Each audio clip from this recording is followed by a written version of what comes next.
G'day and welcome to the final part of the Spirit Reaper build, where I'm going to take this into Unity and apply a few finishing touches and effects to it.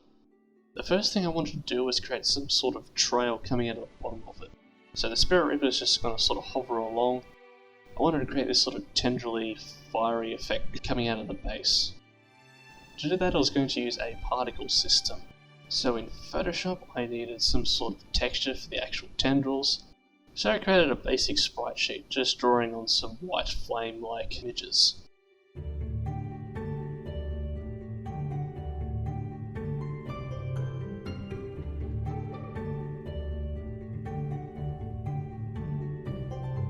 Then exported the sprite sheet and brought it into Unity.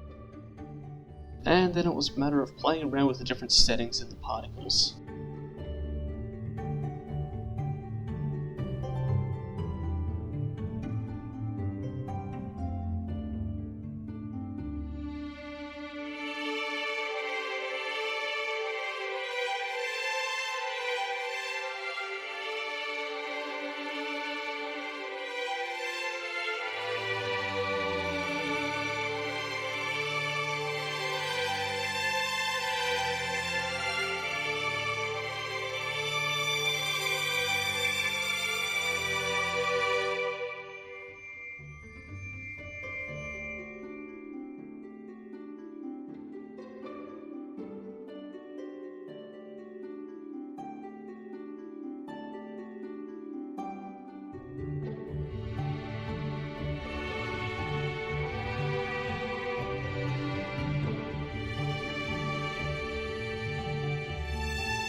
The next effect I wanted to get done in Unity was creating a cloth simulation for the cloak.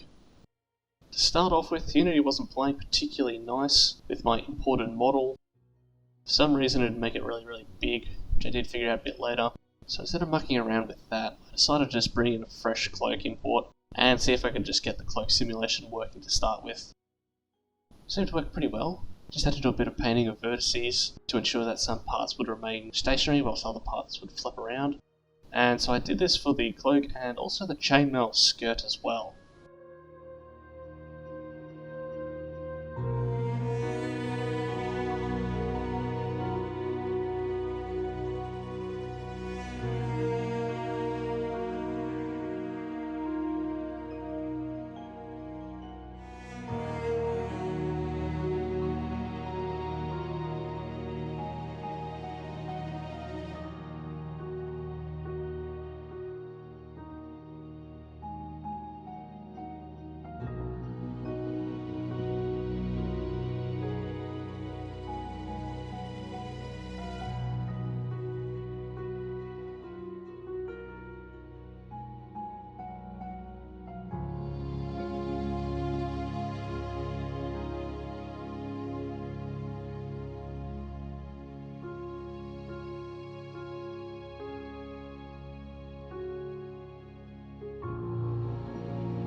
So it turns out the reason why the cloth simulation wasn't working originally was because it was being applied to a much larger scale, or rather the scale wasn't carrying across from Blender into Unity correctly. I finally figured out a solution to get the unit scale across.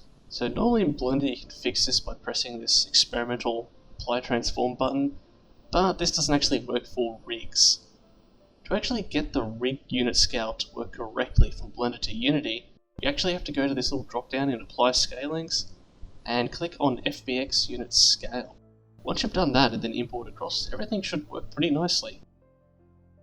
Because I'd done all the vertex painting on the other cloak and chainmail skirt, I could just copy those across to the proper version, and it seemed to work pretty well.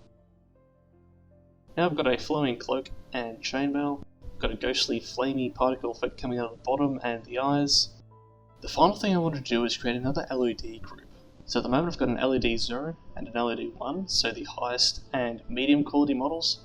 I then needed to make a low quality model for when the player camera was really far away.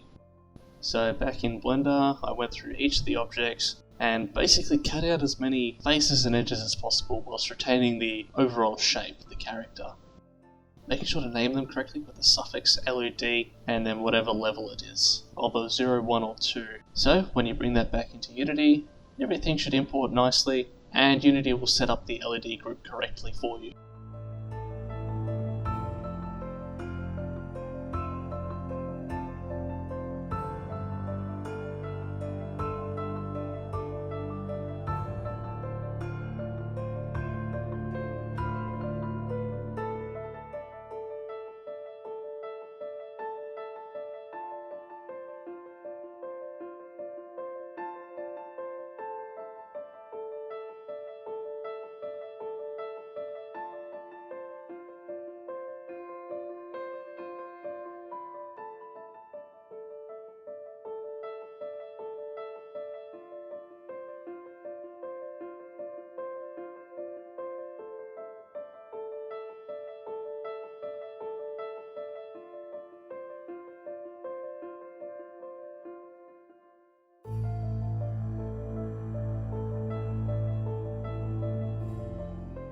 Back in Unity, I did have an attempt at trying to use a collision for the cloak to stop it from clipping through the model itself.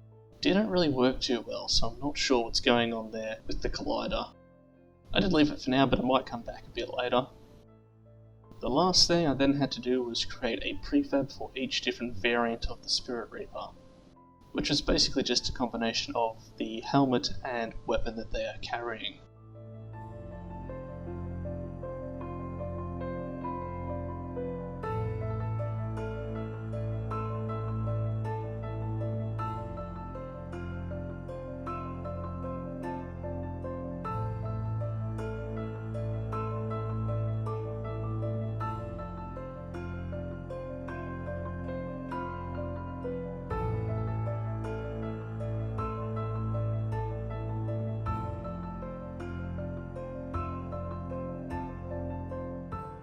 With the prefab setup, I then just create very simple timelines just to test out the different animations of the characters in Unity.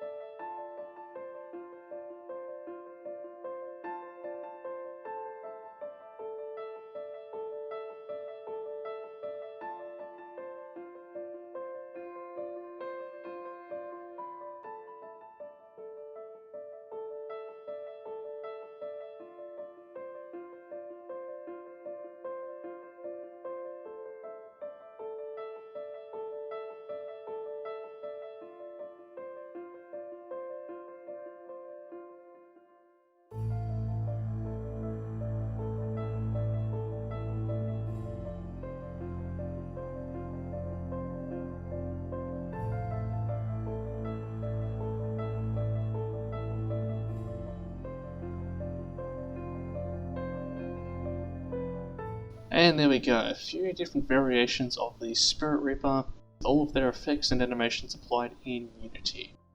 I may come back later in development to make some changes or touch-ups for these guys, but I think they're looking pretty good so far.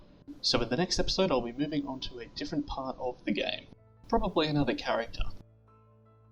That's all for now, and I'll see you next time.